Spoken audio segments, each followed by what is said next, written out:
Hi hello welcome to our YouTube channel. ఒక మరణశిక్షపై ఉన్న ఖైదీ తన ఎగ్జిక్యూషన్ ముందు రాత్రి జైల్ సెల్ నుంచి ఎలాంటి ఆధారం లేకుండా అదృశ్యమైపోతే ఇది సాధారణ మిస్టరీ కాదు. ఇందులో సైన్స్, టైం లూప్, డేజావు లాంటి అద్భుతమైన రహస్యాలు దాగి ఉన్నాయి.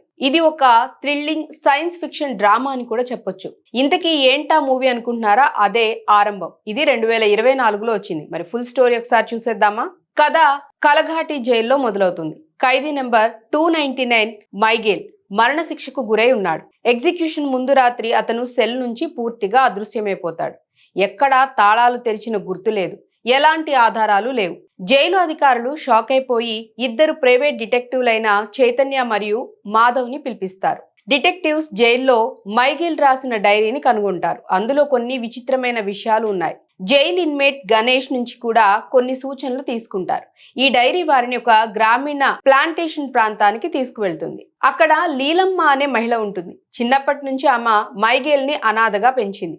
ఆ ప్లాంటేషన్ ప్రాంతంలోనే ప్రొఫెసర్ సుబ్రహ్మణ్యరావు కూడా ఒక రహస్య ల్యాబ్ ని నడుపుతాడు. అతను డేజావ్యూ, ఇన్ఫినిటీ మరియు టైం లూప్ లాంటి సైన్స్ ప్రయోగాలు చేస్తాడు.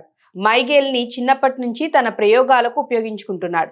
మైగేల్ కు లీలమ్మ తల్లి వంటి ప్రేమను ఇస్తుంది. డిటెక్టివ్లు ఒక్కొక్క రహస్యం బయట పెడుతూ ఉంటారు. ప్రొఫెసర్ ప్రయోగాలు చాలా ప్రమాదకరమైనవి. మైగేల్ జైలు నుంచి అదృశ్యం కావటం ఆ ప్రయోగం వల్లనే అని తెలుస్తుంది. ఇది ఒక టైం లూప్ లో భాగం. మైగేల్ ఆ లూప్ నుంచి బయటపడడం కోసం ఈ అదృశ్యం జరిగింది.